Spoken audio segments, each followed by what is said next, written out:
يا ترى هل فكرت في نعمة إخراج البول؟ سألت نفسك لو أنت ما أخرجتش البول بشكل صحيح إيه اللي ممكن يحصل لك؟ أنا هقول لك في 7 نقاط أساسية ممكن تتعرض ليها. أول حاجة الشعور بالألم الشديد والحرقان أثناء التبول، وده بيحصل لأن المثانة لما بتتملي بزيادة وبتتمدد عن حجمها الطبيعي بتضغط على الأعصاب المحيطة وبتسبب ألم حاد وصعوبة أثناء التبول. تاني حاجة ارتجاع البول مرة تانية في الحالب لما الضغط بيزيد جوه المثانة. البول بيرتد لفوق عكس مساره الطبيعي وممكن كمان يرجع للكلى. ثالث حاجة التهاب المثانة المتكرر. ركود البول لفترة طويلة في المثانة بيخليه بيئة مثالية لنمو البكتيريا والجراثيم. رابع حاجة التهاب الكلى. البكتيريا اللي بتتجمع في المثانة ممكن تنتقل وتطلع فوق في الكلى وتسبب التهابات خطيرة جوه حوض الكلى. خامس حاجة تكوين حصوات نتيجة احتباس البول، بيزود من تركيز الأملاح والمعادن وده مع الوقت بتترسب وتتحول لحصوات داخل المجرى البولي. سادس حاجة تلف في الكلى أو فشل كلوي.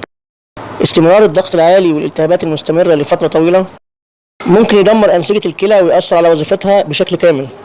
سابع حاجة التأثير على الصحة والوظيفة الجنسية، لأن الأعصاب والعضلات اللي بتتحكم في المثانة هي نفسها المرتبطة بالوظيفة الجنسية، وأي خلل فيها يؤثر مباشرة على الكفاءة الجنسية. قد يغفل الكثير عن نعمة الإخراج ولكن الحقيقة هي مسألة حياة وموت. وإن تعدوا نعمة الله لا تحصوها إن الله لغفور رحيم. لا تنسوا الاشتراك في القناة تشجيعا لنا لنشر المزيد بإذن الله.